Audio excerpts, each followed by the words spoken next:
Allah juga menjelaskan dalam surah Az-Zumar, surah nomor 39 ayat 52 tentang prosesi tidur itu sebagai tanda-tanda kebesaran. Jadi kita kalau tidur itu seperti orang yang sedang menghadapi kematian. Ruh itu pun keluar, tapi bukan keluarnya seperti keluarnya pada saat kita meninggal dunia. Karena dia masih bisa kembali. Itu pun di saat Allah izinkan. Perhatikan Allah gambarkan dalam surah Az-Zumar, surah nomor 39 ayat 52. A'udzu billahi minasyaitonir rajim. Allahu yatawaffal anfusa hina mautiha wallati lam tamut fi manamiha fayumsikul lati qada 'alaiha al-mauta wa yursilul ukhra ila ajalin musamma. Inna fi dzalika laayatin liqaumin yatafakkarun. Artinya Allah lah yang mewafatkan jiwa-jiwa pada saat dia mati. Allah yang buat ruhnya dicabut sehingga orang itu meninggal. Dan juga Allah lah yang menahan ruh itu atau mengembalikan, mengeluarkan atau mengembalikan di saat dia tidur. Maka Allah menahan yang Allah ingin tahan, maksudnya dia mati, pada saat dia tidur gak dikembalikan lagi ruhnya, atau Allah melepaskan, Allah mengembalikan ruh itu ke jasadnya sampai ajal yang sudah ditentukan. Pada demikian itu terdapat tanda-tanda kebesaran bagi kaum yang mau berfikir. Ya. Ini dikuatkan juga dengan ada hadis Nabi SAW tentang doa tidur ya. Ya Allah, yang artinya ya Allah, kalau seandainya Engkau melepaskan, kalau Engkau mewafatkan jiwaku ini pada saat tidur, maka kasihanilah dia, ampunilah dia. Kalau Engkau lepaskan ruhnya kemana-mana, jagalah dia sebagaimana Engkau menjaga ruhnya orang-orang beriman. Jadi memang ini ada sebuah tanda-tanda kebesaran Allah Subhanahu wa ta'ala.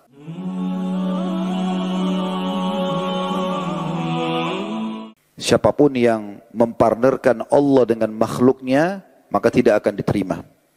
Teman-teman hadir di masjid ini, tentu niatnya baik, ingin mendatangi rumah Allah Subhanahu wa ta'ala, dan juga untuk mendengarkan ilmu, maka ini niat yang baik, harus murni karena Allah. Bukan karena diajak oleh teman, bukan hanya sekedar mau tahu, ramai atau tidak, bagus atau tidak yang disampaikan. Dan dalam majelis ilmu tidak perlu melihat siapa yang menyampaikan, tapi apa yang disampaikan. Andai saja disampaikan itu benar, qala Allah, qala Rasul alaihi salatu wassalam, maka kita terima. Maka ini penting untuk kita mulai majelis kita dengan keikhlasan.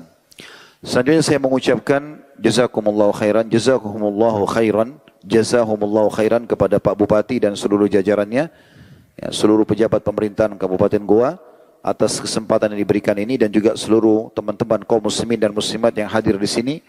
Semoga ini menjadi tambahan pahala kita di sisi Allah Subhanahu wa taala.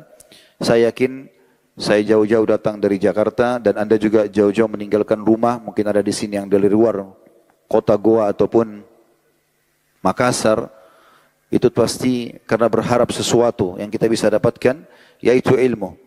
Maka ini sebuah ibadah yang sangat baik dan tidak akan terjadi terlaksana majelis ilmu yang mulia kecuali kita sama-sama mengikhlaskan niat. Kejar pahalanya saudaraku seiman, kejar pahalanya. Kata Nabi SAW, siapa yang keluar ikhlas untuk menuntut ilmu, maka dia seperti mujahid di jalan Allah. Kata Nabi SAW dalam hadis yang lain, siapa yang keluar ikhlas menuntut ilmu, maka dia akan mendapatkan pahala haji yang lengkap. Ini bukan main-main, ini bukan hanya sekedar meramaikan masjid, hanya tes saja atau testimoni atau seremoni saja. Tapi untuk mengetahui apa yang sedang Sang Pencipta perintahkan kepada kita sehingga kita terapkan dalam kehidupan kita. Semoga ini semua menjadi tambahan amal soleh buat kita semua, dan semoga semua yang hadir di sini yang mengikuti acara ini baik langsung secara offline ataupun dari medsos dan ataupun nanti siaran ulang di saat kami sudah mengangkatnya insyaallah di medsos, semuanya hajat-hajatnya dikabulkan oleh Allah Subhanahu wa taala, semua dosanya diganti oleh Allah menjadi pahala, dan semoga Allah satukan kita semua di surga firdausnya tanpa hisab, semuanya disatukan dalam majelis ilmu yang mulia ini. Baik, saya akan mulai teman-teman sekalian. Setelah saya mempertimbangkan kira-kira materi apa yang dipilih, saya melihat ada satu fenomena yang sering kita lalui setiap hari, setiap saat. bisa kita katakan setiap saat, karena di saat orang ngantuk, orang akan lakukan perbuatan ini, yaitu tidur, atau memang setiap harinya, baik di siang ataupun di malam hari, tapi yang dipastikan malam hari seperti ini, kita akan melalui satu tanda-tanda kebesaran Allah, yaitu tidur. Tapi karena seringnya kita melakukan perbuatan ini, kita tidak melihat tanda-tanda itu. Dan pada kesempatan ini, kita akan coba mengorek lebih dalam mutiara-mutiara dan hikmah dari kekuasaan Sang Pencipta pada tidur itu sendiri. Kita akan mulai teman-teman sekalian dengan firman Allah Subhanahu wa taala. Saya berharap teman-teman membuka, kalau bisa membuka Al-Qur'an di handphonenya, surah Ar-Rum, surah nomor 30 dalam Al-Qur'an, ayat 23. Surah Ar-Rum ayat 23. Perhatikan bagaimana Allah memang menjadikan tidur yang selalu kita lakukan setiap harinya, itu adalah tanda-tanda kebesaran. Berbunyi, a'udzubillahi minasyaitonirrajim, wa min ayatihi manamukum bil-laili wan-nahari wabtiga'ukum min fadli. Inna fi dzalika laayatin liqaumin yasma'un. Artinya, dan di antara tanda-tanda kebesaran Sang Pencipta Allah, bukti kalau Dia ada, adalah tidur kalian di malam hari. Dan juga di siang hari pada saat kalian beraktivitas mencari karunia-Nya, mencari rezeki. Sesungguhnya pada yang demikian itu terdapat tanda-tanda kebesaran Allah bagi kaum yang mau mendengarkan. Jadi memang kita bukan hanya sekedar membahas, mungkin ada yang melihat judul kita di flyer, lalu mengatakan bahasan tentang tidur, apalagi modelnya seperti tablik akbar seperti ini, apa perlu dibahas? Maka jawabannya iya. Karena ini fenomena sesuatu yang sering kita lakukan dalam keseharian. Dan ini tanda-tanda kebesaran Allah. Terlebih lagi ada sebuah hadis, saudaraku seiman. Hadis ini disebutkan oleh Syekh Al-Albani dalam silsilah hadis sahih nomor 1087, di mana Nabi SAW bersabda, "An-naumu akhul maut." Tidur itu saudaranya kematian. Wala yanamu ahlul jannah. Dan penghuni surga tidak akan pernah tidur, karena mereka akan merasakan nikmat abadi. Apa maknanya sabda Nabi SAW ini? Setiap kali kita mau tidur teman-teman, itulah sebenarnya tanda-tanda kematian kita. Jadi kalau ada orang merasa dirinya tidak mungkin mati, jawabannya pada saat dia tidur. Dia mengantuk berat, dia tidur, mau nggak mau. Kalau dia paksa untuk tidak tidur, dia tidak akan mampu, pasti dia akan tertidur. Kalau dia paksakan tidak tidur di ranjang di rumahnya, dia akan tertidur di pinggir jalan kalau sudah sangat letih. Dan Nabi SAW mengatakan tidur itu adalah saudaranya kematian. Artinya itu tanda-tanda, begitulah kalau engkau akan menghadapi kematian kelak. Tiba-tiba saja mati. Sehebat apapun kita menjaga kesehatan kita, makanan, minuman, apa saja prestasi dunia ini, maka tetap saja mati kalau datang akan menyambut kita. Berarti ada tanda-tanda kebesaran bagi orang yang mau belajar dari kematian, dari tidur itu. Salah satunya adalah kita pasti akan meninggal dunia. Ini yang dimaksudkan dalam makna ayat tadi. Demikian pula Allah berfirman dalam surah Al-Furqan, surah nomor 25, di ayat 47. A'udzu billahi minasyaitonir rajim. Al-Furqan surah nomor 25 ayat 47, wa huwal ladzi ja'ala lakumul laila libasan wan nauma subatan wa ja'ala an-nahara nusyura. Dan dialah yang telah menjadikan untuk kalian malam itu libas, gelap, ya. Bahasa Arab libas itu pakaian, seperti menyelimuti kita. Kita pakai pakaian untuk apa? Untuk melindungi diri. Nah, malam itu Allah jadikan sebagai libas. Jadi kita kayak terlindungi, tertutupin. Sempurnanya adalah dengan digunakan wan nauma subata, dan kalian tidur untuk istirahat, supaya kita bisa memberikan energi untuk tubuh kita. Tanda-tanda kebesaran Allah, ya. Dan semua orang pasti melalui tidur ini, bahkan bukan cuma manusia. Hewan-hewan pun demikian adanya, sebagaimana kita tahu. Dan Allah menjadikan siang itu sebagai waktu untuk bergerak, bekerja. Dalam surah Naba, surah nomor 78 juga, Allah sebutkan di ayat 9-nya, وَجَعَلْنَا نَوْمَكُمْ subata. Dan kami jadikan tidur kalian itu sebagai istirahat untuk memberikan hak tubuh. Bagaimana baginda Nabi SAW menegur Abu Darda radhiyallahu anhu? Karena dia di malam hari tidak tidur. Semalam suntuk ibadah. Maka Nabi SAW mengatakan dalam potongan hadis yang panjang diantaranya, sesungguhnya badanmu punya hak. Artinya perlu diistirahatkan. Begitu juga ada sahabat 3 orang yang berjanji dan berikrar di masjid Nabi SAW karena mereka merasa butuh ibadah ekstra. Semua yang umumnya disampaikan Nabi SAW mereka rasa sudah kerjakan. Maka mereka coba mendatangi rumah baginda Nabi SAW dan bertemu dengan Ummul Mukminin Aisyah radhiyallahu anha. Lalu bertanya, apa yang Nabi SAW kerjakan di rumah?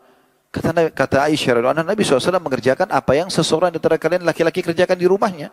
Kalau ada pekerjaan dia selesaikan atau dia bekerja sama dengan istrinya.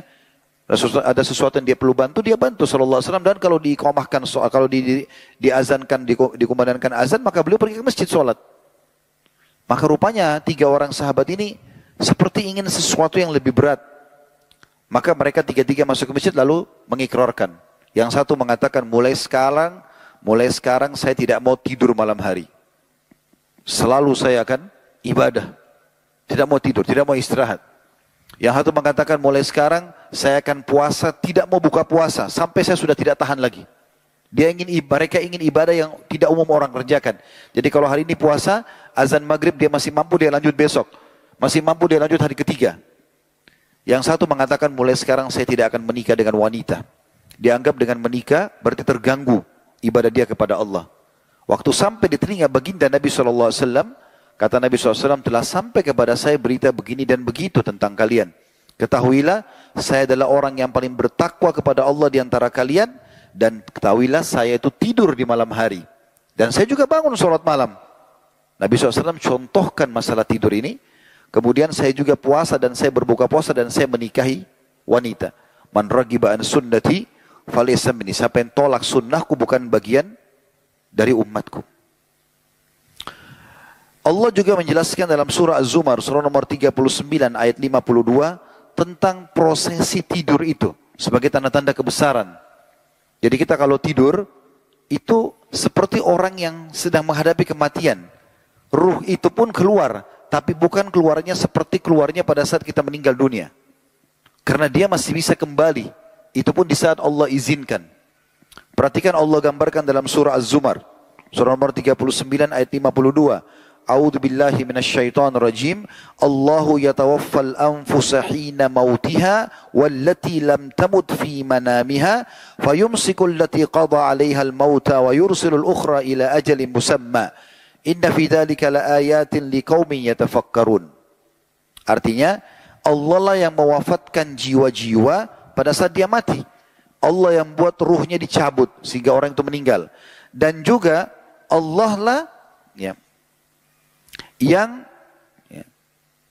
menahan ruh itu atau mengeluarkan atau mengembalikan di saat dia tidur. Maka Allah menahan yang Allah ingin tahan, maksudnya dia mati, pada saat dia tidur gak dikembalikan lagi ruhnya, atau Allah melepaskan, Allah mengembalikan ruh itu ke jasadnya sampai ajal yang sudah ditentukan. Pada demikian itu terdapat tanda-tanda kebesaran bagi kaum yang mau berfikir. Ini dikuatkan juga dengan ada hadis Nabi SAW tentang doa tidur ya. Ya Allah, yang artinya, ya Allah, kalau seandainya Engkau melepaskan, kalau Engkau mewafatkan jiwaku ini pada saat tidur, maka kasihanilah dia, ampunilah dia. Kalau Engkau lepaskan ruhnya kemana-mana, jagalah dia sebagaimana Engkau menjaga ruhnya orang-orang beriman. Jadi memang ini ada sebuah tanda-tanda kebesaran Allah subhanahu wa ta'ala. Baik, kita akan masuk teman-teman sekalian ke masalah yang perlu kita ketahui berhubungan dengan masalah tidur ini. Yaitu adab nabawiyah. Bagaimana Nabi Muhammad SAW mengajarkan kepada kita banyak hal berhubungan dengan masalah tidur. Yang pertama harus diperhatikan adalah kita dianjurkan sekali untuk tidak menerlambatkan waktu tidur selepas isya, kecuali dalam keadaan darurat. Jadi yang sering kita dengar di Indonesia begadang itu anjurannya tidak ada dalam syariat. Kecuali dalam keadaan darurat. Misalnya lagi memecahkan perkara umat. Nabi Muhammad SAW dengan para sahabat kadang-kadang terpaksa begadang selepas Isya. Itu dikarenakan karena ada perkara yang harus dipecahkan. Ada musuh yang akan menyerang. Ada perkara yang harus didiskusikan. Atau ada keluarga yang silaturahim. Atau ada majelis ilmu. Atau ada jihad berjaga-jaga di perbatasan. Tapi kalau hanya duduk nongkrong omong kosong di pinggir jalan, menghabiskan waktu tidak ada manfaatnya, maka ini tidak boleh dalam Islam. Sampai Umar bin Khattab radhiyallahu anhu itu selepas Isya keliling kota Madinah membawa tongkat, cambuk. Kalau beliau menemukan ada orang yang kumpul-kumpul di pinggir jalan, beliau tanya, "Kenapa kalian kumpul di sini?" Kalau karena silaturahim keluarga, kalau misalnya takziah orang yang meninggal, ada sesuatu yang berhubungan dengan hukum syar'i, maka Umar biarkan. Tapi kalau tidak, dicambuk oleh Umar, disuruh pulang untuk tidur. Dan Umar mengatakan, apakah kalian kumpul-kumpul di sini sehingga sholat malam kalian akhirnya terluputkan? Maka ini bagian dari hal yang perlu diperhatikan. Dan disebutkan dalam sebuah riwayat Abu Barzah radhiyallahu anhu, hadis ini diriwayatkan oleh Imam Bukhari nomor 568 dan Imam Muslim 647. Anna Nabi sallallahu alaihi wasallam yakrahu an-nauma qabla salatil isya'i wal haditha ba'daha. Bahwasanya Rasulullah SAW itu membenci tidur malam sebelum Isya. Kayak kita sekarang habis maghrib nggak boleh tidur. Karena kalau kita tidur nanti kebablasan lewat Isya'nya. Tetapi Nabi SAW membenci juga berbincang-bincang yang tidak bermanfaat setelah Isya. Kalau sudah tidak ada manfaatnya beliau tidur. Istirahat, dan kita sudah tahu kalau istirahat teman-teman medis yang hadir tentu tahu tentang masalah itu. Tidur istirahat di malam hari itu justru manfaatnya besar. Ya. Ditemukan ada penelitian kalau orang yang tidur istirahat tepat waktu di malam hari cukup di awal malam seperti habis Isya dan dia bangun di sepertiga malam. Kalau kita jam 2 tidur bangun untuk sholat malam, ini waktu yang paling bagus untuk kesehatan. Sampai mungkin orang-orang yang punya penyakit jantung, stroke, biasanya di waktu-waktu tengah malam sebenarnya dibangunkan untuk jalan bergerak-gerak. Dia di halaman rumah sakit supaya mereka tidak kena stroke di waktu-waktu itu. Jadi ini ada tanda-tanda kebesaran di sini. Makanya Nabi SAW mengingatkan masalah itu. Dan Abu Daud, Imam Abu Daud yang menulis Sunan Abu Daud menulis bab khusus judulnya Bab Nahi Anis Samr atau larangan begadang tanpa ada hajat. Yang kedua, hendaklah seseorang pada saat mau tidur itu selalu dalam keadaan suci, berwudu. Ini jangan dianggap remeh teman-teman. Wudu seperti wudu sholat. Mulai malam ini rutinkan. Karena ada hadis yang sahih menjelaskan masalah itu. Ya. Kata Rasulullah SAW, hadis ini diriwayatkan At-Tabarani, "Tahhiru hadhil ajsada tahharakumullah." Sucikan dan bersihkan jasad-jasad kalian ini, niscaya Allah akan mensucikan kalian. Maksudnya sucikan dari dosa-dosa, ya. Fa innahu laisa 'abdun yabitu tahiran illa bata ma'ahu malakun fi syi'arihi wala yanqalibu sa'atan minal laili illa qala Allahumma ighfir li 'abdika fa innahu bata tahira. Nabi SAW mengatakan bersihkan jasad kalian, maksudnya dengan wudu, ya, dengan mandi, juga dengan bertaubat kalau dari sisi dosa-dosanya. Jika seseorang semoga Allah sucikan diri kalian, jika seseorang hamba tidur dalam kondisi suci, maksudnya berwudu, maka malaikat akan bersama di dalam pakaiannya. Bagaimana Allahu alam, tapi malaikat Allah titipkan bagi setiap orang yang wudu sebelum tidur. Dan malaikat tidak berpaling sesaat pun di malam itu, ya, kecuali berdoa kepada Allah Ta'ala yang mengatakan, "Ya Allah, ampunilah hambamu ini sebab ia tidur dalam keadaan suci." Atau tidaklah seorang hamba yang tidur tadi dalam kondisi bersuci, bergerak kanan ke kiri dalam kondisi tidur kita tidak sadar. Tapi setiap kali kita bergerak, malaikat selalu mengatakan, "Ya Allah, ampuni dia karena dia tidur dalam keadaan suci." Dalam riwayat yang lain dikatakan, ya, siapa yang tidur dalam keadaan suci, kalau dia meninggal di atas fitrah, di atas Islam. Ya, dipastikan dia di atas Islam. Ya. Di dalam hadis Abdullah bin Umar radhiyallahu anhu bahwasanya Rasulullah SAW bersabda, "Man bata tahiran bata fi syi'arihi malak falam yastaykid illa qala al-malak Allahumma ighfir li 'abdika fulan fa innahu bata tahira." Barang siapa yang tidur dalam keadaan suci, maka malaikat akan bersamanya di dalam pakaiannya. Dia orang yang tidur ini tidak akan bangun hingga malaikat mendoakan dia sambil mengatakan, ya Allah, ampunilah hambamu fulan ini karena ia tidur dalam keadaan berwudu. Hadis sahih diriwayatkan oleh Ibnu Hibban. Al-Hafidh Ibnu Hajar, seorang ulama rahimahullah, berkata atau menjelaskan beberapa keutamaan berwudu sebelum tidur. Ada banyak manfaat dari berwudu sebelum tidur, kata beliau. Di antaranya, orang itu tidur dalam keadaan suci agar ketika kematian menjemputnya, dia berada dalam keadaan sempurna. Dari hadis ini juga terdapat pelajaran agar kita dapat selalu menyiapkan diri menghadapi kematian dengan mensucikan hati, karena kesucian hati lebih diutamakan daripada kesucian badan. Ini perkataan Ibnu Hajar rahimahullah, dan beliau mengatakan lebih ditekankan lagi untuk orang yang sedang berhadath, terutama dalam keadaan junub.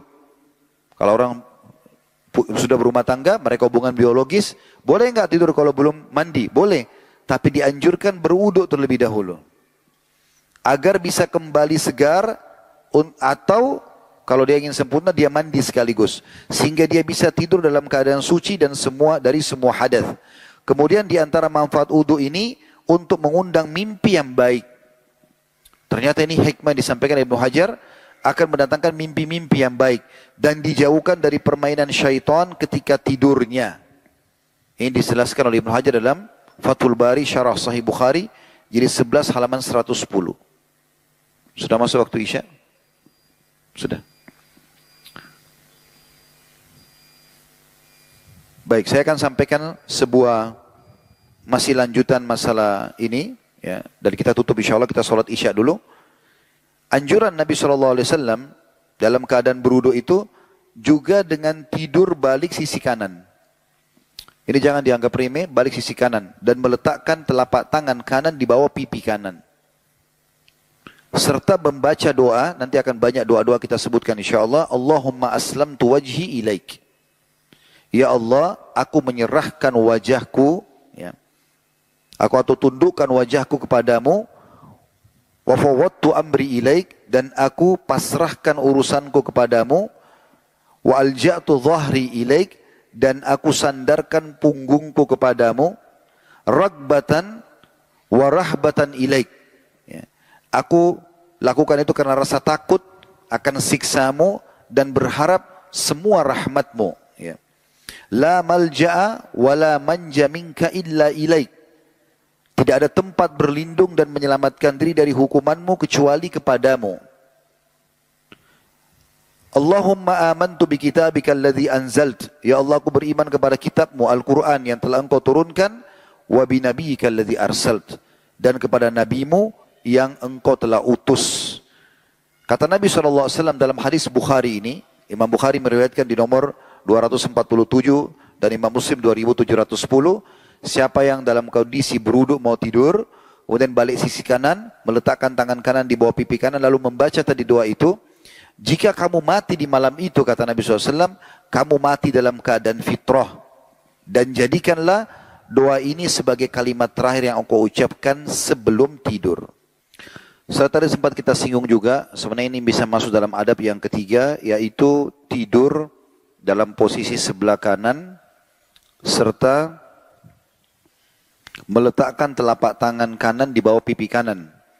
Berdasarkan sabda Rasulullah SAW dalam hadis Bukhari nomor 247, "Idza ataita madja'aka fatawadda wudu'aka lis-shalah, thumma taji' ala shikkika al-ayman." Apabila engkau mendatangi tempat tidurmu, maka hendaklah berwudu terlebih dahulu sebagaimana wudukmu untuk melakukan sholat. Kemudian berbaringlah di atas rusuk sebelah kananmu. Di dalam sabda Nabi SAW yang lain diriwayatkan oleh Abu Dawud berbunyi, "Idza awaita ila firashika wa anta tahirun fatawassat yaminak." Apabila engkau hendak tidur di malam hari, maka bersucilah dan berbalinglah di atas rusukmu sebelah kanan atau balik sisi kanan. Yang keempat harus diperhatikan adabnya adalah tidak boleh tengkurap. Tidak boleh tengkurap dengan posisi sebagai tumpuhan pada saat kita sedang tidur. Kecuali pada saat sudah terjadi proses tidur tanpa disadari itu berbeda. Tapi di awal tidak boleh memulainya. Dan umumnya ini penyebab daripada mimpi buruk. Karena ini tidurnya ahli neraka dengan cara tengkurap. Maksudnya mereka bukan dalam kondisi tidur, tapi mereka pada saat disiksa umumnya ditengkurapkan. Disebutkan dalam sebuah riwayat dari Ya'ish bin Talfa Al-Ghifari, dari bapaknya dia berkata, "Fabainama ana muttaji'un fil masjidi minas sahari ala batni idza rajulun yuharrikuni birijlihi faqal inna hadhihi dij'atun yubghiduha Allah." Qala fanadhartu fa idza Rasulullah sallallahu alaihi wasallam. Sahabat ini berkata, Ya'ish radhiyallahu anhu, ketika aku sedang berbaring tengkurap di masjid karena begadang, dan itu terjadi di waktu sahur. Lalu ada seseorang yang menggerak-gerakkanku dengan kakinya atau membangunkanku dengan kakinya.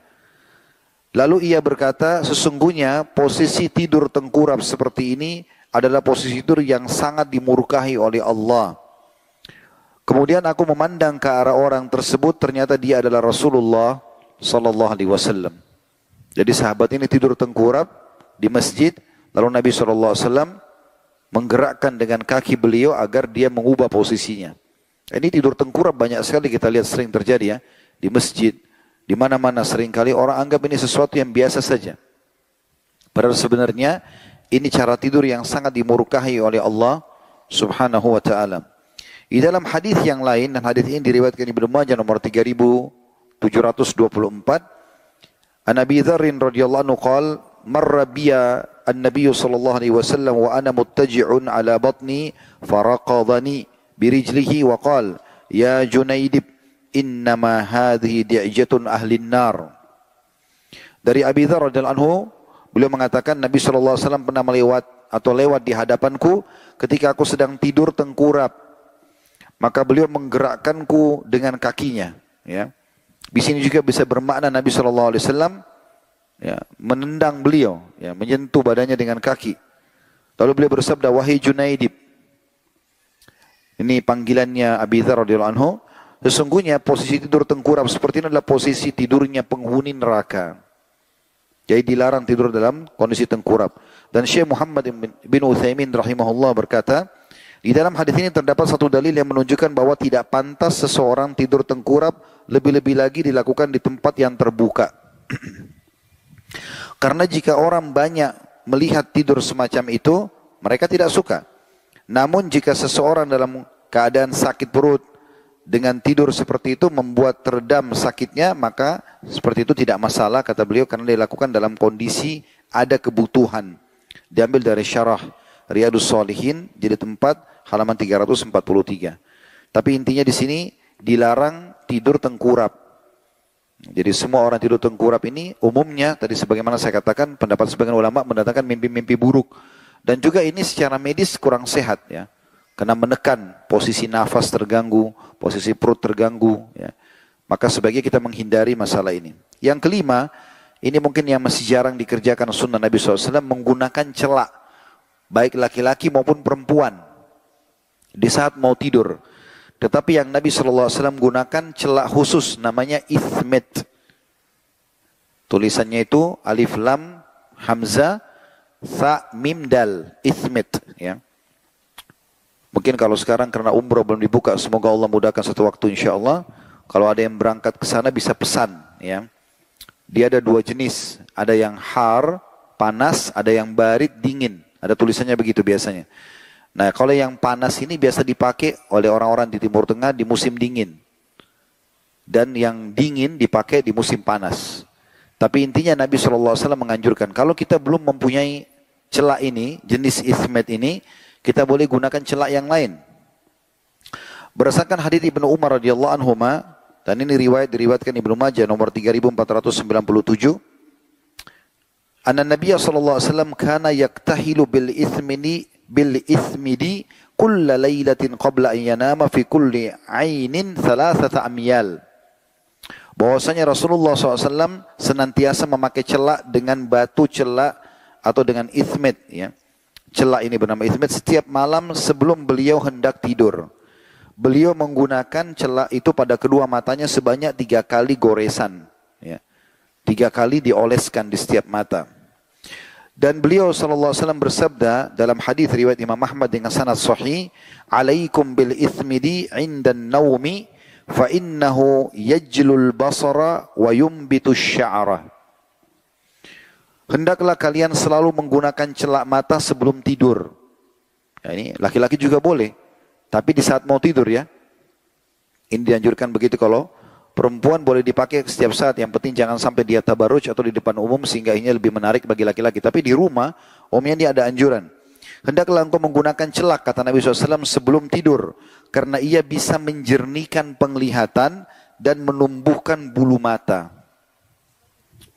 Sebagaimana saya katakan tadi, hadis ini sahih diriwayatkan oleh Imam Ahmad. Yang keenam, anjuran untuk mengebas tempat tidur atau membersihkan ketika hendak tidur. Jadi walaupun sudah ditata rapi ranjang itu, tetap anjurannya kita menebasnya. Ya. Apalagi kalau ada selimut, maka selimutnya dikebas dulu. Kita tidak tahu apa yang tersembunyi di bawah situ, mungkin ada serangga, ya, atau yang sejenisnya. Ini sunnah Nabi SAW. Sebagaimana disebutkan dalam hadis Bukhari nomor 6320 dan Imam Muslim riwayatkan nomor 2714.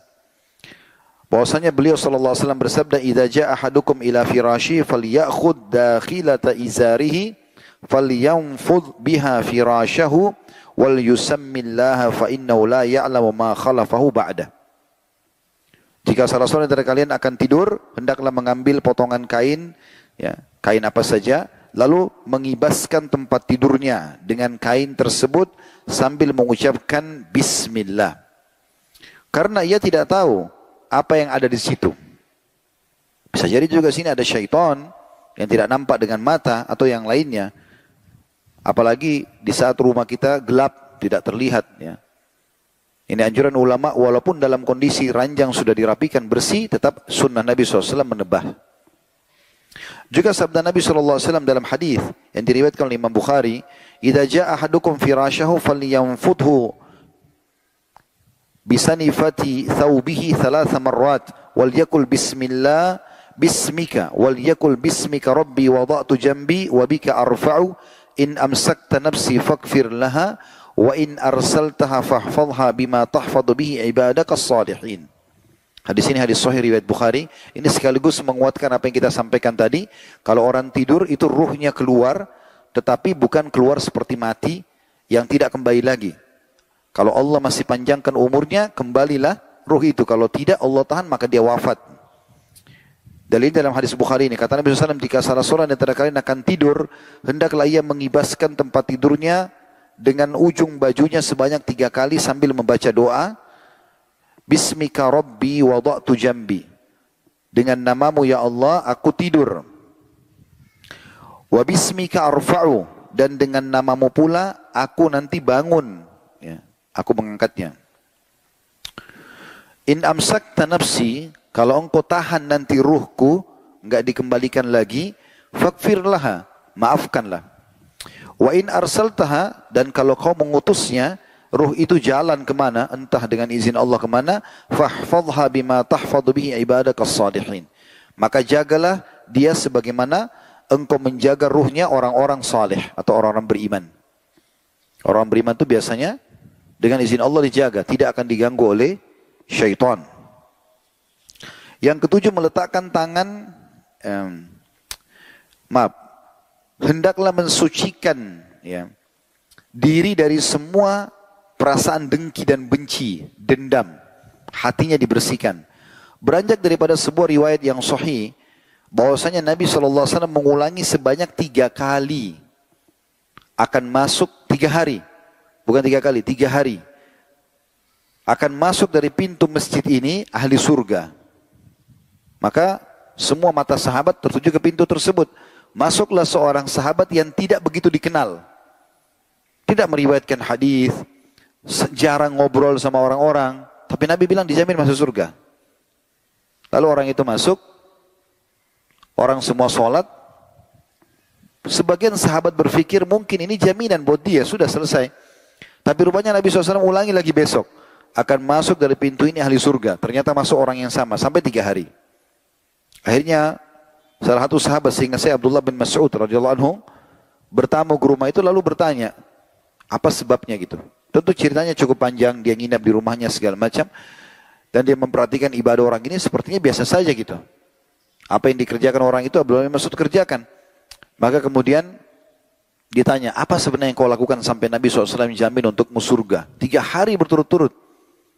Dia bilang, kalau itu yang kau tanyakan, maka aku tidak pernah menutupkan mata, memejamkan mataku di malam hari kecuali aku sudah bersihkan hatiku dari seluruh kebencian kepada muslimin. Jadi walaupun orang berbuat jahat, kita tidak membencinya. Ini untuk membersihkan hati kita. Urusan dia kita serahkan kepada Allah. Sejahat apapun dia, biarkan Allah yang mengambil alih hukumannya. Tidak usah kita habiskan waktu untuk itu. Coba resep ini teman-teman, ini resep luar biasa. Membantu sekali kita untuk tidak perlu ya, dongkol, sakit hati. Karena setiap orang berbuat jahat, ya sudah kita kembalikan urusan sama Allah. Kita tetap beraktivitas seperti biasa. Anggap tidak terjadi apa-apa gitu.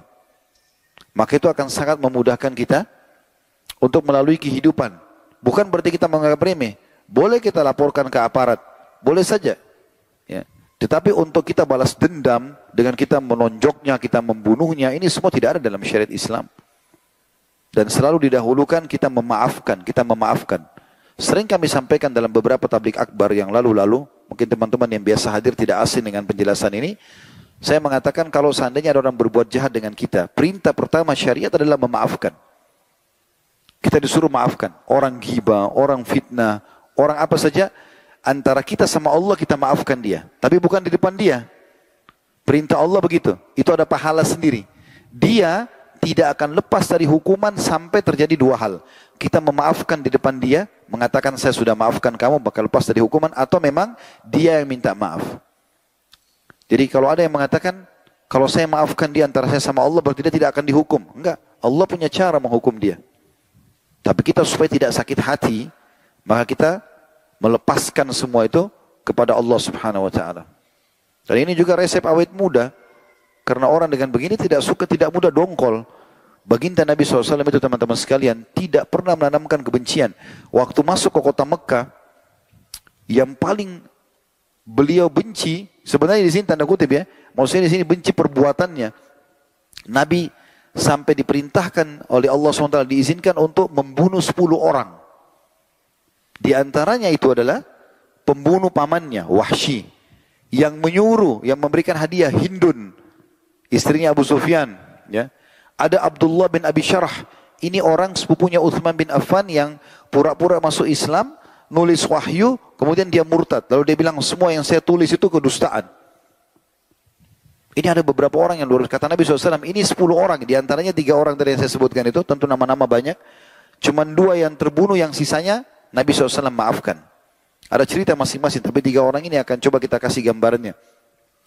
Nabi SAW mengatakan 10 orang ini, jangan ada yang dibunuh di Mekah.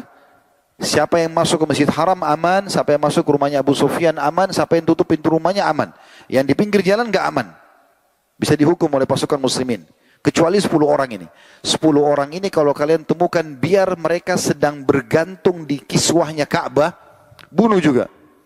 Karena jahatnya dengan Islam dulu. Tapi subhanallah, perhatikan bagaimana Nabi SAW bersikap. Pada saat beliau mengumpulkan wanita-wanita Mekah setelah membebaskan kota Mekah, sudah dikuasai Mekah pada saat itu, mengingatkan mereka tidak boleh berzina, mereka tidak boleh lagi bunuh anaknya setelah mereka masuk Islam. Rupanya Hindun, istrinya Abu Sufyan, yang menyuruh mutilasi, motong hidungnya Hamzah, membelah dadanya, sampai Nabi SAW waktu lihat jenazahnya Hamzah menangis terisak-isak. Kata Umar bin Khattab, saya belum pernah lihat Nabi menangis seperti itu. Karena sedihnya melihat kondisinya gitu. Bukan cuma sekedar mati, tapi seperti itu penghinaan yang terjadi. Dan itu yang perintahkan Hindun. Maka Nabi SAW waktu mengingatkan, tidak boleh kalian begini, tidak boleh kalian begitu. Para wanita yang datang membaiat Nabi SAW. Mereka masuk Islam dan berikan janji setia. Waktu Nabi bilang, dan kalian tidak boleh berzina wahai para wanita. Rupanya di dalam kelompok wanita itu ada Hindun, dia sembunyi pakai cadar. Dia takut dibunuh, dengan dia sudah dengar. Dia termasuk dari 10 orang harus dibunuh. Maka karena dia tidak tahan, dia ngomong. Karena di Mekah dulu, wanita yang bebas, maksudnya bukan budak, itu tidak akan berzina. Maka dia bilang, ya Rasulullah, apakah wanita bebas bisa berzina? Maka kata Nabi SAW, Hindun. Nabi tahu. Langsung dia bilang, asyhadu an la ilaha illallah wa anna Muhammad Rasulullah. Dia tahu dengan syahadat dia bisa selamat. Maka begitu dia syahadat, padahal ini orang pembunuh pamannya Nabi. Dan waktu Abu Sufyan masuk Islam, di malam penyerangan kota Mekah itu, Abu Sufyan masuk menyuruh masyarakat Mekah menyerahkan diri. Percuma pasukan Islam sudah depan pintu gerbang Mekah. Hindun bilang, jangan percaya orang ini, suaminya. Bunuh saja dia. Saking bencinya dengan Islam. Tapi waktu dia syahadat, Nabi SAW senyum dan menyambut keislamannya. Coba bagaimana akhlak Nabi SAW, bukan diikuti dengan dendam. Karena sebenarnya dalam Islam kita dianjurkan membenci sikap dan perbuatan seseorang yang salah. Kalau dia mencuri, dia menggibah, dia memfitnah, yang kita benci sikapnya. Kapan dia taubat, dia meninggalkan kesalahan itu, maka selesai. Ada orang non-muslim, perangi Islam, tapi setelah itu dia syahadat. Kita tidak perlu kenang lagi masa lalunya. Sekarang dia. Di sebelah Anda mungkin ada orang dulu teman SMA, dulu pemabuk, nakal, segala macam. Tapi sekarang dia sudah sholat di masjid, dia sudah tutup aurat, dia sudah ubah keadaannya, sudah hijrah. Kita nggak kenang lagi masa lalunya. Begitu Islam. Karena yang sedang kita soroti bukan fisik, tapi sikapnya. Nah ini poin juga penting untuk diterapkan dalam kehidupan kita. Dan ini anjuran setiap malam pada saat mau tidur. Untuk tidak boleh kita dendam dengan orang. Kembalikan urusannya kepada Allah Subhanahu wa ta'ala. Ada orang subhanallah kadang-kadang kena perkara kecil saja. Cekcok sama temannya, bertahun-tahun dia dendam. Dongkol hatinya. Kenapa seperti ini? Akhirnya tua sebelum waktunya. Baru umur 30 tahun, 40 tahun sudah keriputan, sudah uban banyak, sudah segala macam. Kenapa perkara? Nabi SAW meninggal itu, di umur 63 tahun, cuma ada 3 lembar rambut putihnya. Di jenggot beliau ataupun di kepala beliau SAW. Tidak disebutkan di jenggot beliau. Semuanya hitam tetap normal, biasa. Karena Nabi SAW tidak pernah dendam. Tidak pernah diikuti dengan dendam. Beliau tahu ada Tuhannya Allah yang mengawasi semua itu. Ada orang berbuat jahat, Allah tidak akan biarkan dia. Pasti Allah punya cara membalasnya. Tidak usah kita repot-repot menghabiskan energi dan waktu untuk itu. Perhatikan, ini bagian daripada adab setiap kali mau tidur. Lupain sudah perkaranya orang. Kita jalan dengan urusan kita. Selama kita nggak salah, jalan saja. Kalaupun kita salah dan sedang disorotin, tugas kita bertobat dan tutupi aib itu. Ambil pelajaran, selesai. Ini cara sederhana. Selanjutnya, yang ke-8 ya, yaitu hendaklah senantiasa evaluasi diri. Kembali melihat amalnya pada hari itu. Bagus nggak? Hari ini sudah tepat waktu sholat enggak? Ya. Tadi sudah bersedekah atau tidak? Tadi sudah silaturahim keluarga atau belum? Apa kira-kira amal soleh yang belum kita kerjakan? Usahakan besok kita bisa kerjakan. Dan setiap orang muslim wajib bagi dia untuk dia evaluasi dirinya untuk menjadi orang lebih baik dari yang sebelumnya. Dan kapan teman-teman sekalian kita menyibukkan diri dalam mengerjakan dan mengejar target-target amal soleh, maka dengan sendirinya perbuatan dosa kita akan tinggalkan. Jadi nggak usah khusus mengeluarkan energi potensi untuk tinggalkan dosa, nggak usah. Sibukkan diri dengan amal soleh, maka dengan sendirinya dosa akan ditinggalkan. Dan akhirnya kita menjadi hamba-hamba Allah yang terpilih. Ingat, terbatas sekali umur kita. Kita tidak tahu, setiap orang antara kita sekarang sedang menuju ke liang lahatnya, siapa yang meninggal lebih dulu. Maka orang yang cerdas, orang yang selalu evaluasi dirinya. Dia selalu menghisap dirinya, gitu kan? Makanya Nabi SAW pernah memegang dalam hadis Bukhari, pundak Abdullah bin Umar lalu mengatakan, Kun fid dunya ka'annaka garibun aw abirus sabil. Jadikan dirimu hai Ibnu Umar di dunia ini seperti orang asing atau cuma orang lewat saja. Maka Abdullah bin Umar faham apa yang Nabi sampaikan dan beliau jabarkan ke kita. Dalam riwayat yang sama langsung bersambung Ibnu Umar mengatakan, "Idza amsayta fala tantadhirus sabah." Jadi seakan-akan Ibnu Umar bilang, yang saya faham dari Nabi sampaikan tadi, jadikanlah dirimu asing di dunia adalah kalau kau tiba pagi sore hari jangan tunggu pagi hari. Wa idza asbahta fala tantadhirul masa. Kalau kau tiba pagi hari jangan tunggu sore hari. Wa khudh min sihatika limaradik, dan maksimalkan masa sehatmu sebelum kau sakit, wali hayatika qabla mautik, dan hidupmu sebelum kau meninggal. Maka itu bahan evaluasi. Muhasabah. Jangan selalu sibuk dengan keadaannya orang saja. Ada orang begitu, evaluasi tapi bukan diri dia, orang lain. Orang lain terus dicari kesalahannya, dia sendiri gak pernah lihat aib-aib dirinya. Orang mukmin teman-teman, makin kental imannya, maka makin sering merasa dirinya punya banyak kesalahan. Itu yang terjadi pada para salafus saleh. Mereka jadikan bahan muhasabah diri mereka. Sampai banyak di antara mereka pernah Abdullah bin Abbas radhiyallahu anhu pakai jubah bagus, dia jalan tiba-tiba ada orang lewat tanpa sebab. Abdullah bin Abbas juga tidak kenal orang ini, bukan dari kalangan sahabat setelah Nabi SAW meninggal. Langsung dia mengatakan, kau mentang-mentang sepupunya Rasulullah, kau mentang-mentang begini, mentang-mentang begitu, segala macam hal. Abdullah bin Abbas diam saja. Beberapa muridnya di sebelah sudah jengkel melihat orang ini. Ini orang nggak kenal, nggak salam, nggak apa, terus tiba-tiba mencaci maki. Dan siapa Abdullah bin Abbas? Ulamanya para sahabat gitu. Maka karena Abdullah bin Abbas diam, mereka diam saja. Lalu setelah itu Abdullah bin Abbas setelah orang itu sudah kena tidak dilayanin, dia caci maki nggak dilayanin, habis kata-katanya. Kapan orang itu tidak habis kata-katanya kalau kita layani dia? Kamu itu begini-begini, kamu juga begini, beribut terus nggak selesai-selesai. Coba kalau antum nggak layani, selesai sebenarnya. Dia rugi sendiri, kita enggak. Maka setelah selesai kata Abdullah bin Abbas, kamu sudah selesai. Orang itu jadi malu. Dia tundukkan kepalanya, lalu Abdullah bin Abbas buka jubah barunya, dikasih ke orang itu. Sambil dia mengatakan, ambillah ini sebagai hadiah. Dia bilang sama salah satu muridnya, berikan juga dia beberapa dirham. Dan dia bilang langsung, kalau seandainya kau ada hajat, datanglah ke rumah kami, wahai saudaraku. Akhirnya orang itu menjadi muridnya beliau. Gitu. Jadi kalau ilmu dan iman sudah tertanam dalam diri seseorang, kita akan temukan orang itu jauh lebih tenang. Bahkan masalah sebesar apapun, dia dengan tenang menghadapinya.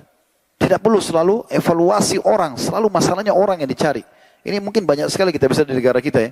Selalu orang aja yang disorotin. Dia sendiri punya banyak kekurangan.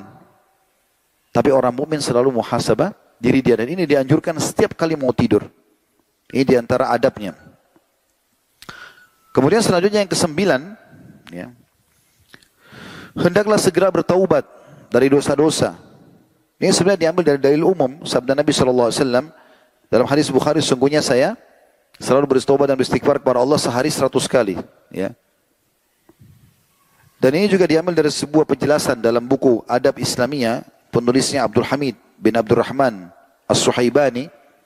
Beliau mengatakan di antara hal yang harus dilakukan seorang mukmin pada saat mau tidur adalah bertaubat kepada Allah.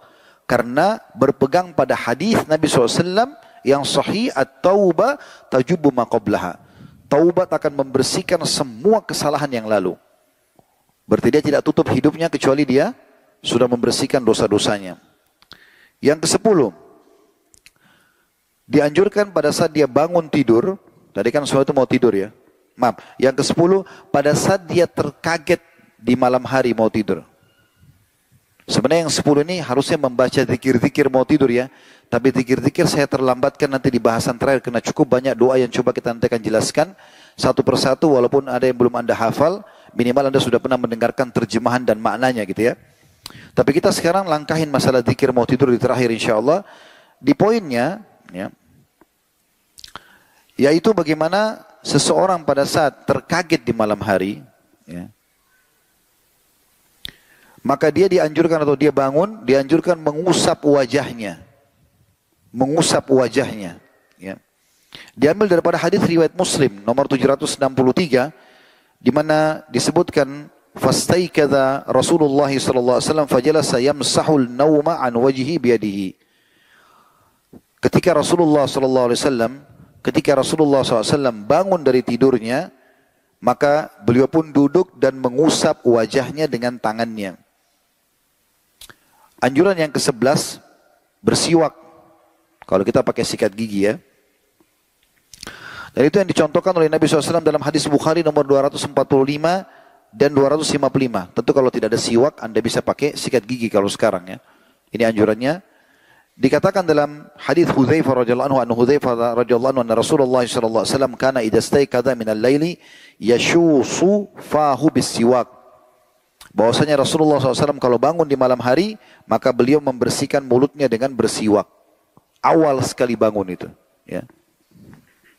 Juga dari hadis Aisyah radhiyallahu anha, qalat kunna nu'iddu li Rasulillah sallallahu alaihi wasallam siwakahu wa tahurahu fayab'athuhu Allahu ma syaa'a yab'athahu min al-laili fayatasawwaq wa yatawadda thumma yusalli 9 raka'atin la yajlisu fiha illa ats-tsamina. Ummul Mukminin Aisyah berkata radhiyallahu anha, kami selalu mempersiapkan untuk Rasulullah SAW siwak beliau dan air wuduknya pada saat bangun tidur. Lalu Allah Subhanahu Wa Taala membangunkan beliau dan Allah memberikan beliau kesempatan untuk melakukan ibadah di malam hari itu. Lalu beliau bersiwak, wuduk dan sholat 9 rakaat. Ini salah satu hadis yang menyebutkan tentang tata cara sholat malamnya Nabi SAW ya. Nabi sholat malam kadang-kadang 2 rakaat salam, 2 rakaat salam, ada 4 rakaat salam, baru 4 rakaat salam.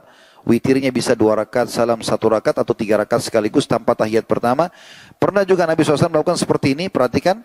Dikatakan dan beliau sholat 9 rakaat, tidak duduk padanya kecuali pada rakaat ke-8. Jadi 8 rakaat sekaligus, tanpa tahiyat kecuali 1 kali. Dan ini disebutkan dalam riwayat Muslim nomor 746. Dan ini bersiwak ini teman-teman luar biasa ya. Saya sempat membuka dalam bab bersiwak di Sahih Targhib Tarhib ditulis oleh Al-Mundhiri dan disahihkan oleh Syekh Albani. Di bab siwak dan hadis itu dihasankan oleh para ulama. Kata Nabi SAW, aku diperintahkan, makna hadisnya, aku diperintahkan untuk bersiwak sampai aku mengira ya akan ompong karena seringnya disuruh bersiwak.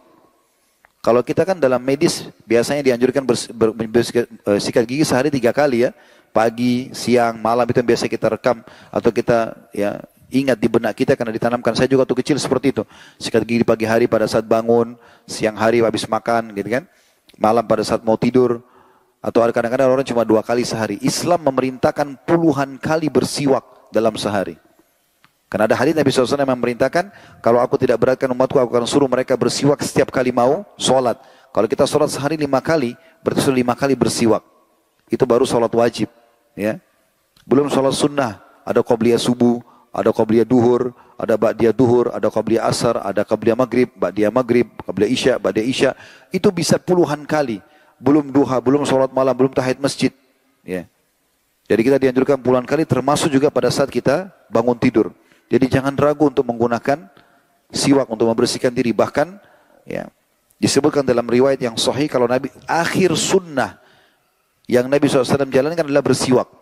Dalam sebuah riwayat Bukhari, pada saat beliau sudah lemah bersandar di dada Aisyah radhiyallahu anha, maka Abdurrahman bin Abi Bakar radhiyallahu anhu majma'in ini adiknya Aisyah, laki-laki Abdurrahman masuk rumah Nabi, di kamar Aisyah, di kamar Nabi SAW dalam kondisi bersiwak.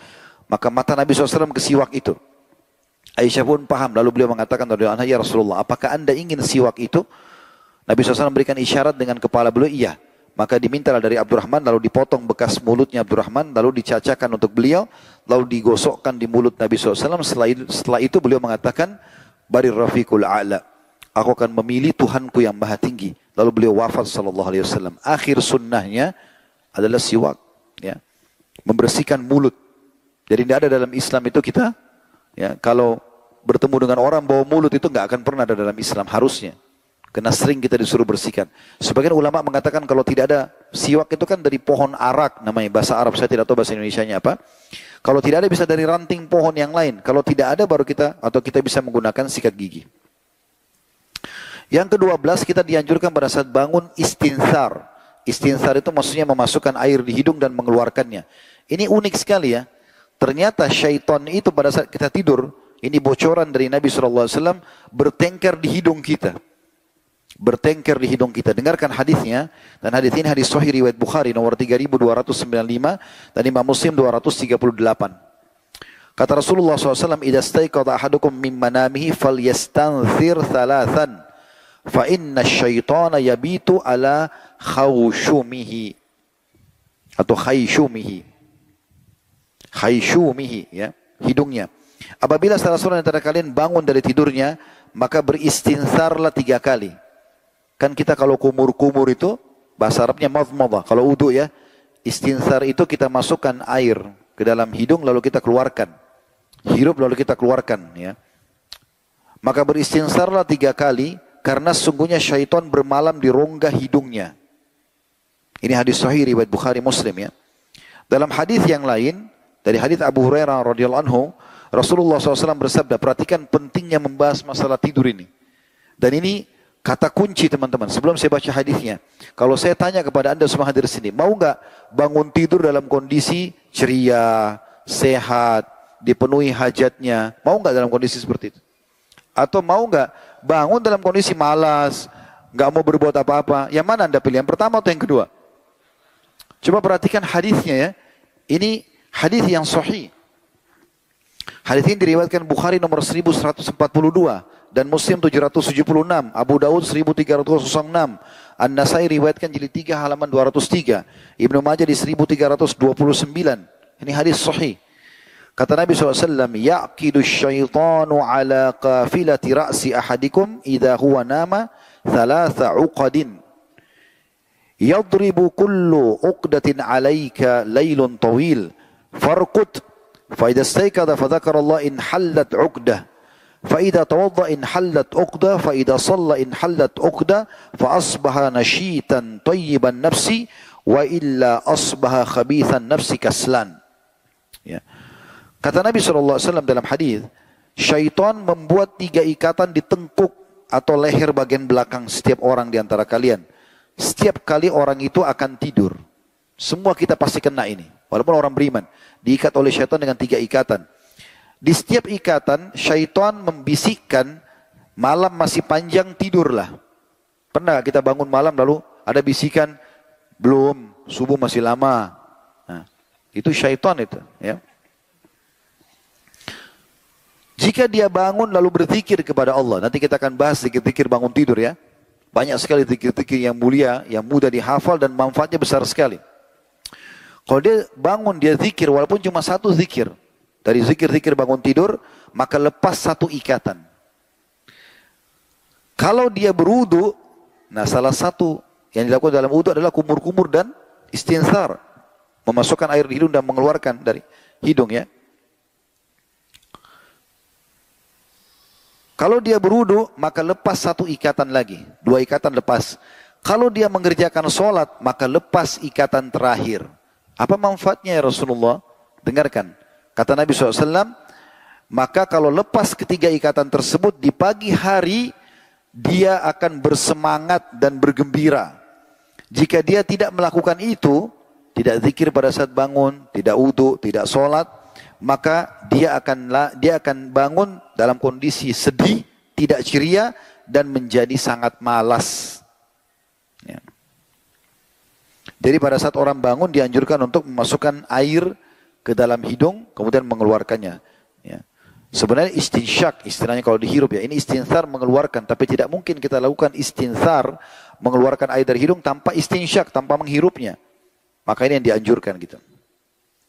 Ini subhanallah saya pernah praktikkan pribadi teman-teman sekalian. Pada saat bangun ya, di malam hari mau sholat malam kan, masih mengantuk. Coba lakukan ini. Cuci telapak tangan. Kemudian ambil sedikit air walaupun tidak sampai ke dalam. Masukkan air ke dalam hidung. Subhanallah tiba-tiba ngantuk itu hilang. Kuasa Allah subhanahu wa ta'ala. Karena memang ikatan syaitan itu lepas. Ya. Yang ke-13 dianjurkan mencuci tangan pada saat bangun. Berdasarkan sabda Nabi SAW, hadis riwayat Bukhari nomor 162 dan Muslim 278, "Idza staiqadha ahadukum min naumi fala yagmis yadahu fil inai hatta yagsilaha thalathan." Kalau kalian bangun di malam hari, jangan dia memasukkan tangannya langsung ke dalam bejana. Kalau kita ke dalam ember, kolam, ya, sampai dia mencucinya 3 kali dulu. Dalam riwayat lain, karena dia tidak pernah tahu tangannya menginap di mana tadi malam. Ini dalam sebuah kisah sahih disebutkan bahwasanya pernah ada orang di masa dulu ya, masa lama, klasik dulu, itu di masa masih di fase-fase Irak dulu, masa kejayaan Islam di fase Irak, dia mengatakan, apa itu maksudnya? Kenapa harus cuci tangan? Toh tangan saya kalau tidur ada di sebelah saya. Maka dikatakan dalam kisah ini dia bangun dalam kondisi tangannya ditemukan dalam duburnya. Kuasa Allah SWT. Tidak boleh kita mengolok-olok. Kalau anda mau kerjakan, kerjakan. Kalau tidak, ya sudah, tinggalkan. Tapi kalau untuk diolok-olok ini tidak boleh. Yang ke-14, ya, Ini khusus kalau orang sedang mimpi buruk. Apa yang harus dia lakukan? Anjurannya adalah, pertama sekali kalau mimpi buruk, teman-teman sekalian membaca ta'awudz. Ta'awudz. A'udzubillahi minasyaitonirrajim. Ya. Berlindung. Karena Nabi SAW bersabda, kita langsung saja dulu ya, dia ta'awudz, dia baca a'udzubillahi, kemudian yang kedua, dia meludah sebelah kiri 3 kali. Meniup ke sebelah kiri 3 kali. Bukan meludah besar ya. Nanti kalau ada istri sebelah untuk meludahin, marah dia. Tapi ditiup ya, ke sebelah kiri 3 kali dengan sedikit ada ludahnya. Ya. Beranjak daripada hadis Nabi SAW, dan hadis ini sahih riwayat Bukhari. Al-hulmu minasyaitan. Fa'idha halama falyata'awwad minhu wal yabsuq an shimalihi fa'innaha la tadurru. Mimpi buruk berasal dari syaitan. Semua yang menakutkan, yang tidak enak dilihat, ya. Dan kita bahkan berterima kasih pada orang yang bangunkan kita, ya, karena buruknya mimpi itu dari syaitan. Maka jika salah seorang di antara kalian bermimpi buruk, hendaklah dia berta'awud. Baca a'udzubillahi minasyaitonirrajim, berlindung kepada Allah dari mimpi buruk, dan hendaklah ia meludah ke sebelah kiri. Niscaya mimpi itu tidak akan membahayakannya. Ini sabda Nabi SAW dalam hadis Bukhari. Semua mimpi buruk lakukan ini. Ya.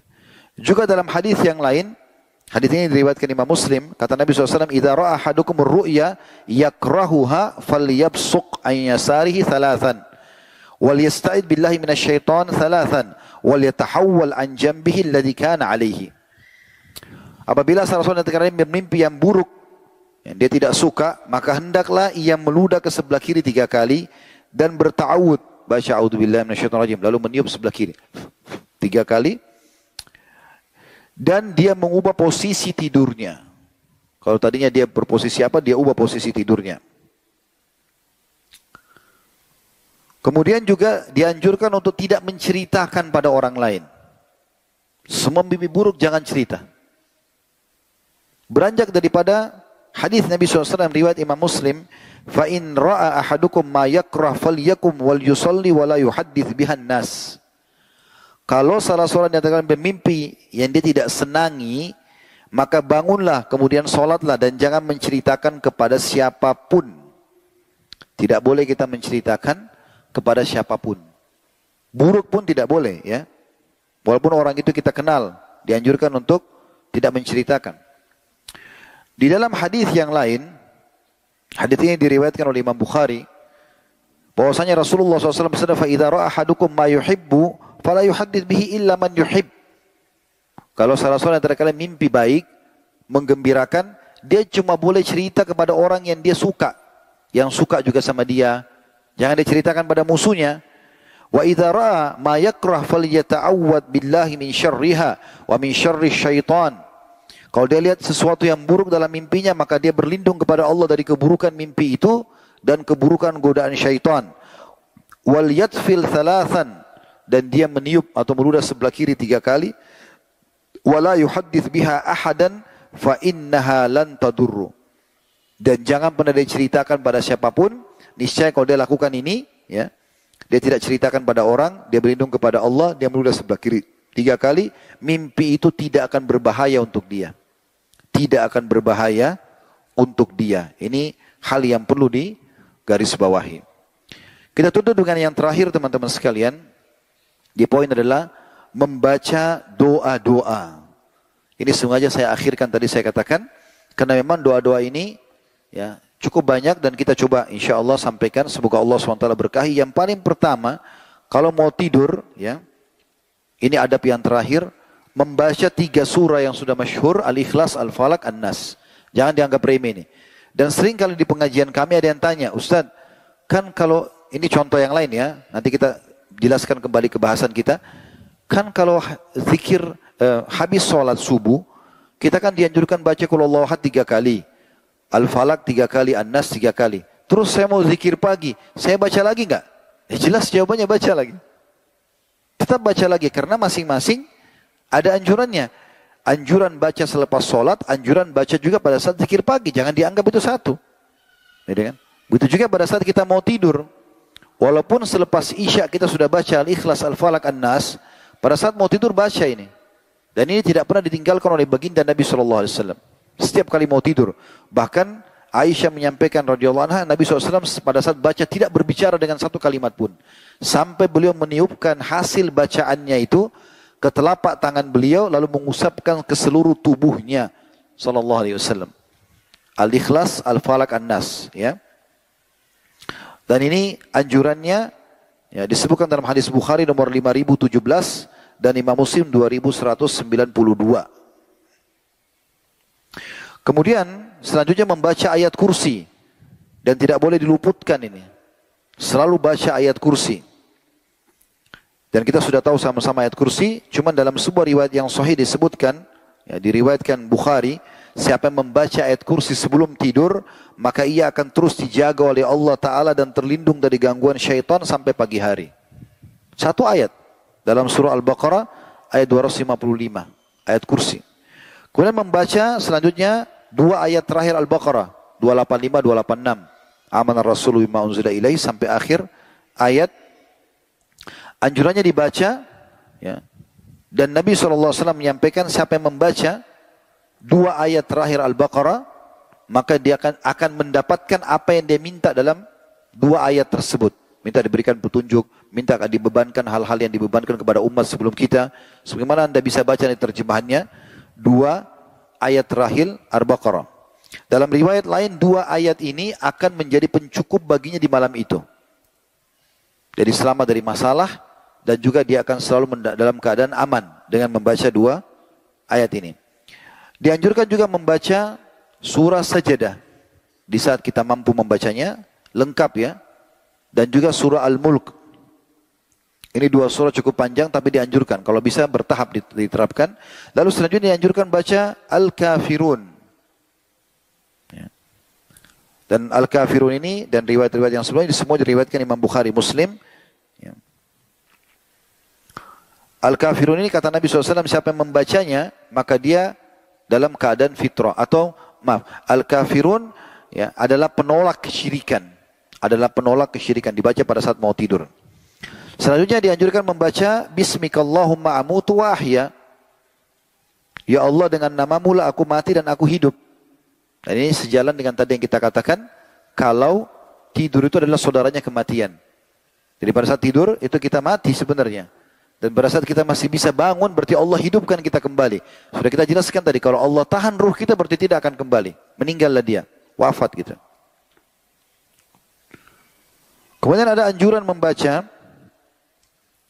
Saya bacakan doanya dulu, walaupun belum dihafal, tapi kita ingin ambil terjemahannya ya. Ini masyhur kalau Anda baca doa-doa mau tidur atau cari, insya Allah di Google cukup banyak artikel menulis. Tapi doa ini mulia.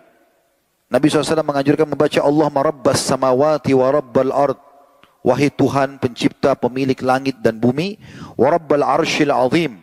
Pemilik singgasana yang agung. Rabbana wa rabba kulli syai'. Tuhan kami dan Tuhan segala sesuatu. Falikal habbi wan nawa. Tuhan ya, yang menciptakan biji-bijian. Wa munazzil wa munzil Taurat wal Injil wal Furqan. Zat yang menurunkan kitab Taurat, Injil dan Al-Quran. A'udzu bika min syarri kulli syai'in anta akhidun binasiyatihi. Aku berlindung kepadamu kepada seluruh keburukan yang engkau pegang ubun-ubunnya. Jin, manusia, hewan-hewan, semua yang Allah pegang ubun-ubunnya bisa diwafatkan oleh Allah. Aku berlindung dari semua keburukan mereka. Allahumma antal awwalu falaysa qablaka syai'. Ya Allah, kau yang awal dan tidak ada sebelummu apapun itu. Wa antal akhiru falaysa ba'daka syai'. Dan engkau adalah yang terakhir dan tidak ada sesudahmu. Wa antal zahiru falaysa fawqaka syai'. Dan engkau pun ya, yang paling unggul dan tidak ada yang mengunggulimu. Wa antal batinu falaysa dunaka syai'. Dan engkau pun ya, yang batin dan tidak ada yang tersembunyi di sisimu. Iqdi anna ad-daina wa agnina minal faqr. Ya Allah, lunasilah utang-utang kami dan selamatkan kami dari kefakiran. Jadi sebenarnya semua tadi panjang lebar memuji Allah SWT, ujung-ujungnya minta pada saat meninggal agar diselamatkan dari hutang. Dalam riwayat lain disebutkan bahwasanya seorang sahabat datang dan berkata kepada Nabi SAW, dia mengatakan, ya Rasulullah, sesungguhnya aku terlilit dengan utang. Ajarkan kepadaku doa yang kalau aku baca, aku akan terbebaskan dari utang itu. Maka Nabi SAW mengajarkan kepada dia. Doanya yang sudah masyhur, Allahumma inni a'udzubika minal hammi wal hazan. Ya Allah, aku berlindung kepadamu dari kesedihan, ya, dari sumpek dan kesedihan.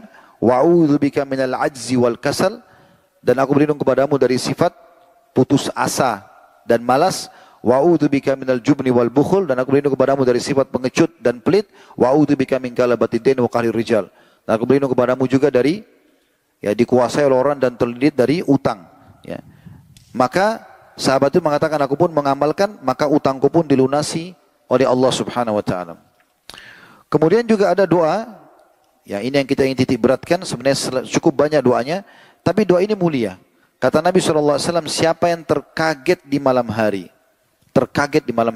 walaupun dia tidak sholat ya, kemudian dia membaca La ilaha illallah wahdahu la syarikalah, lahul mulku wa lahul hamdu wa huwa ala kulli syai'in qadir.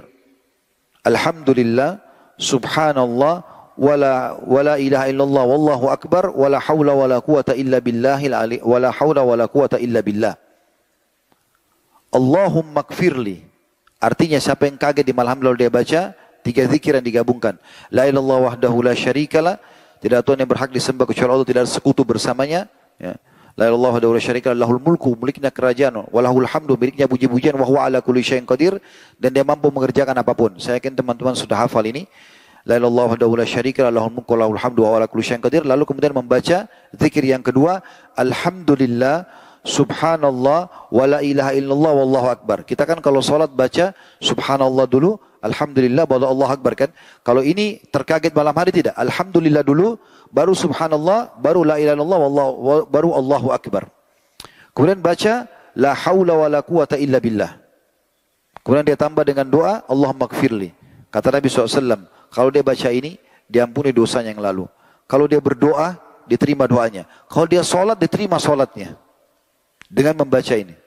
Jadi kalau kita terkaget malam hari, dengan hanya sekedar membaca ini saja, tidak sholat, tidak apa-apa gitu, maka sudah diampuni dosa kita yang lalu.